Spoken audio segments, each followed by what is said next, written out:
Ready. మొదట మన media మిత్రులకు రిపబ్లిక్ డే దినోత్సవ శుభాకాంక్షలు. ఈరోజు మన ప్రెస్ మీట్లో నాతో పాటు ఎమ్మెల్సీలు గౌరవశ్రీ మల్క కొమరయ్య గారు, అదేవిధంగా గౌరవశ్రీ అంజిరెడ్డి గారు ఈ ప్రెస్ సమావేశంలో ప్రెస్ మీట్లో పాల్గొంటున్నారు. ముందు మన ఎమ్మెల్సీ అంజిరెడ్డి గారు ప్రెస్ను ఉద్దేశించి మాట్లాడతారు.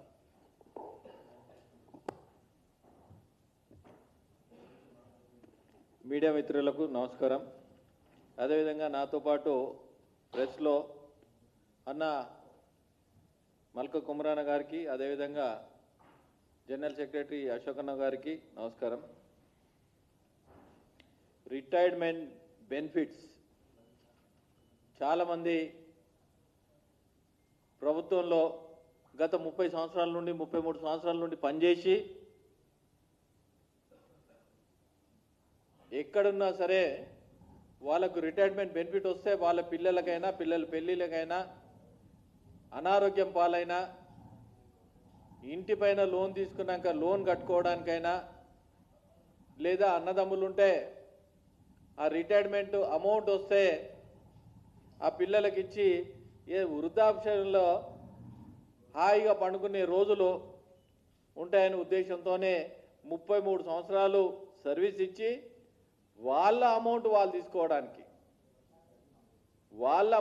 తీసుకోవడానికి కోర్టులకు పోతా ఉన్నారు. కోర్టులకు పోయినా కానీ కోర్టు మొటకాయలు వేసిన తర్వాత కూడా కనికరం రాని ప్రభుత్వం కాంగ్రెస్ ప్రభుత్వం. గతంలో రిటైర్మెంట్ కోసానికి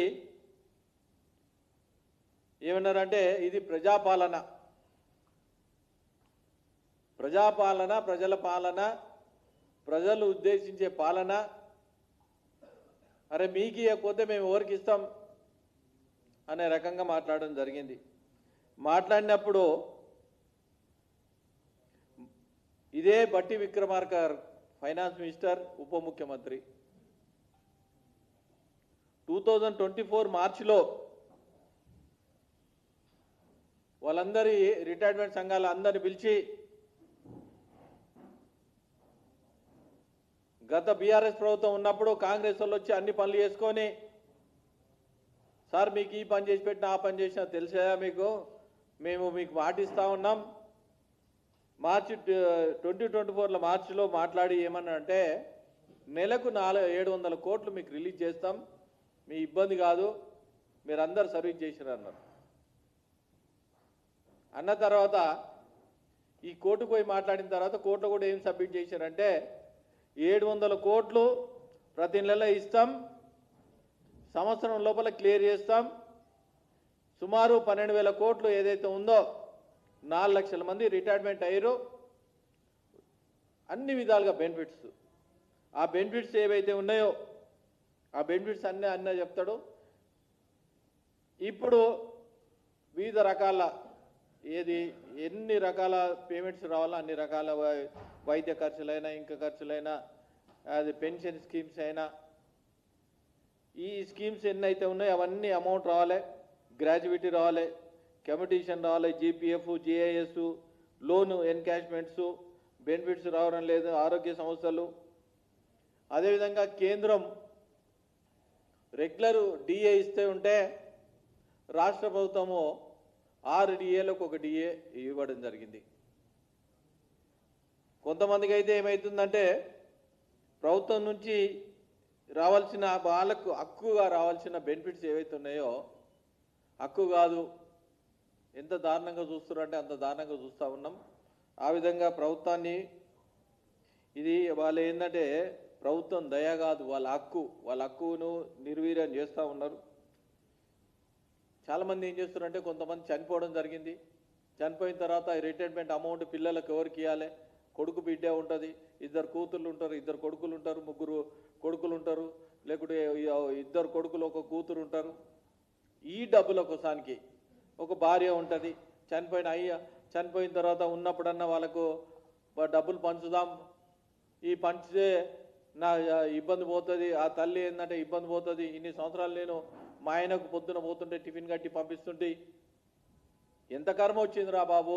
కాంగ్రెస్ ప్రభుత్వం గతం బీఆర్ఎస్ ప్రభుత్వం ఉన్నప్పుడు కర్మ వాళ్ళు పోతే కాంగ్రెస్ ప్రభుత్వానికి ఓటేసి గెలిపిస్తే మన కాంగ్రెస్ ప్రభుత్వం ఉన్నది. చాలా యువకుడు రేవంత్ రెడ్డి గారు 80% మాకు వృద్ధులకు ఏ విధంగా బెనిఫిట్ చేస్తారో చాలా బెనిఫిట్ చేస్తారని ఆనందంతో ఓటేస్తే వాళ్ళకన్నా అది ఏంటంటే వాళ్ళు ఉచ్చదొక్కిరు అంటారు చూడు, ఆ రకంగా ఉన్నది ఇది. ఆ రకంగా ప్రభుత్వం నడుస్తూ ఉన్నది. దీనికి అనుగుణంగా రేపు రిటైర్డ్ ఎంప్లాయీస్ ఎవరైతే ఉన్నారో వాళ్ళందరి కోసానికి ఈ ధర్నా భారతీయ జనతా పార్టీ మా ఎల్పీ లీడర్ ఏవిఎన్ రెడ్డి గారు, అన్న కొమరయ్య గారు, నేను ముగ్గురు ఎమ్మెల్సీ కలిసి ధర్నా చౌక్ దగ్గర రేపు ధర్నా చేస్తూ ఉన్నాం. వాళ్ళకి సంఘీభావం, ఎందుకంటే ఇది ప్రారంభోత్సవమే మాత్రమే, ఎందుకంటే చిన్న టిస్ట్ ఇస్తూ ఉన్నాం. ఆ పేమెంట్ కూడా రాకపోతే రాబోయే రోజుల్లో భారతీయ జనతా పార్టీ అన్న ఆధ్వర్యంలో, రామచంద్రరావు గారి ఆధ్వర్యంలో పెద్ద ఎత్తున కార్యక్రమం తీసుకుంటాం. రేపు ఎట్టి బస్సులో ధర్నా కార్యక్రమం చేస్తూ ఉన్నాం. ఇప్పుడు అన్న మాట్లాడిందిగా కోరుతా ఉన్నాను.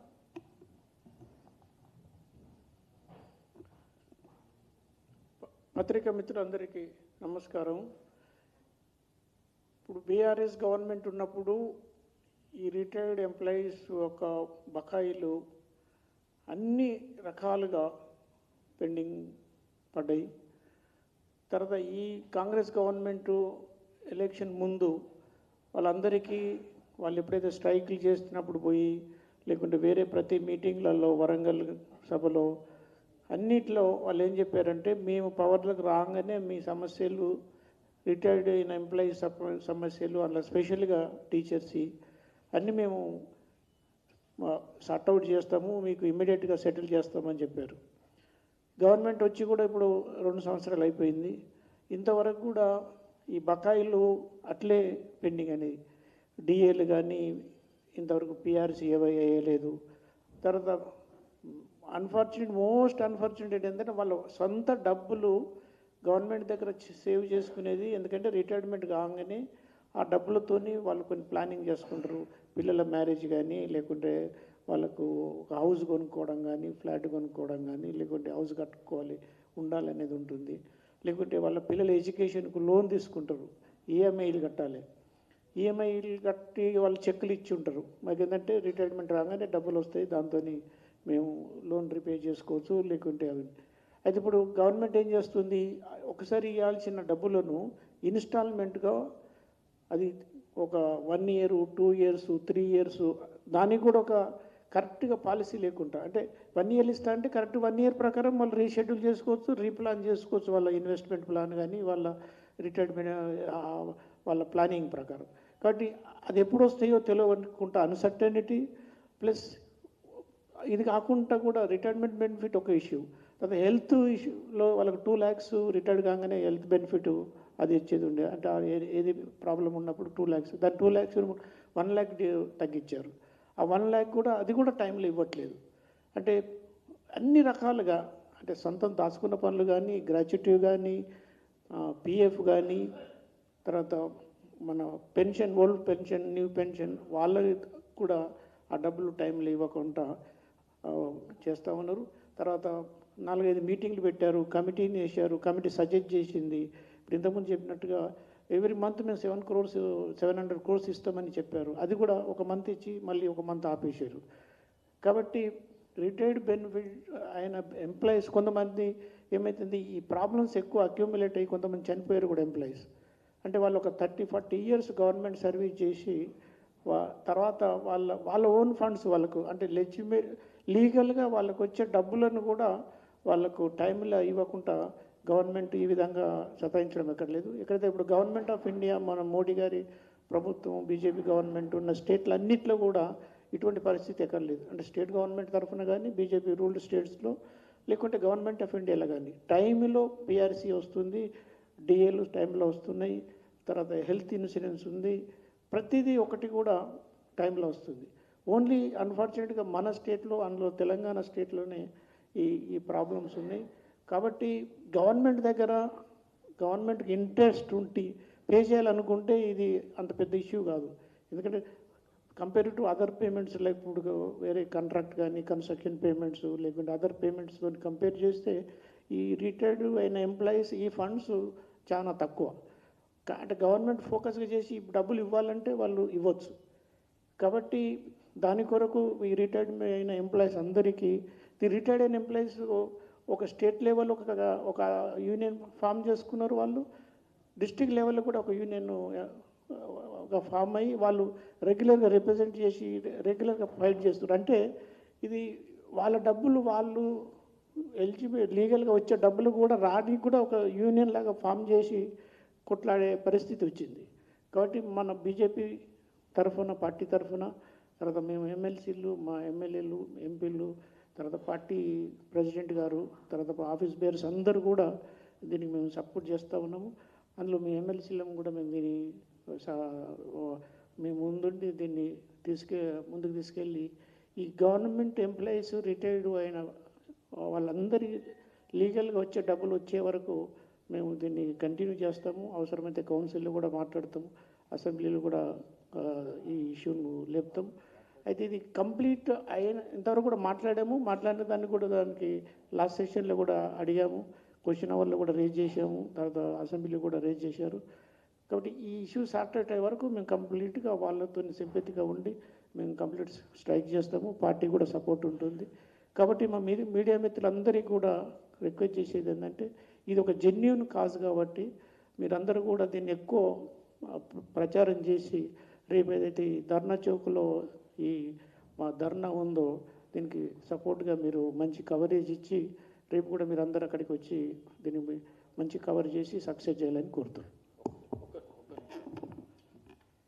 ఇంకో చిన్న సవరణ ఏంటంటే ఆర్టీసీ ఎంప్లాయీస్ ఎవరైతే ఉన్నదో 2017 నుండి వాళ్ళకు కూడా రిటైర్మెంట్ బెనిఫిట్ రాలేదు.